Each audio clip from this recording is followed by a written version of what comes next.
శాశ్వతమైన ప్రేమతో ప్రేమించిన దేవాదేవుడు మీరేసయ్య. ఇగో ప్రియ బిడ్డలనైనా ఉదయకాల సమయంలో ప్రభా పరిశుద్ధుల యొక్క ప్రార్థన సహకారంతో ప్రభా సంఘ విశ్వాసుల యొక్క ప్రార్థనతో ప్రభా బంధుమిత్రుల మధ్యలో పరిశుద్ధ వివాహం జరిగించున్నారు.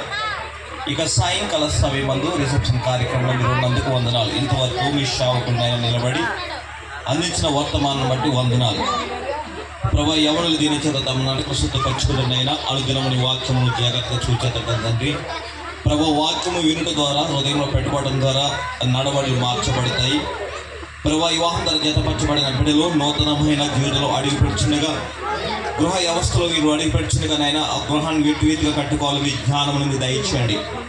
వాక్యము లేకోకుండా ప్రభా ఎక్కడ కూడా ఫలించదు. వాక్యంలో ఉండి మీరు ఫలించి అభివృద్ధి పొంది సంఘములోను సంఘ వేలుపుల వారి ఉద్యోగ విషయాలను శారీరకంగాను ఆత్మీయంగాను ఆర్థికంగాను అన్ని విషయాలను బిడ్డలు అభివృద్ధి పరచమని ఈ కార్యక్రమానికి అధ్యక్షులుగా ఉన్న సేవకులను అలాగే ఉన్న సేవకులందరినీ వచ్చిన బంధువర్గాన్ని అందరూ కూడా దీవించి ఆస్వాదించి బలపరిచి స్థిరపరచమని నజరుడైన యేసుక్రీస్తు వారిని బట్టి ప్రార్థిస్తాము. ప్రియ పరలోకపు తండ్రి, ఆమేన్.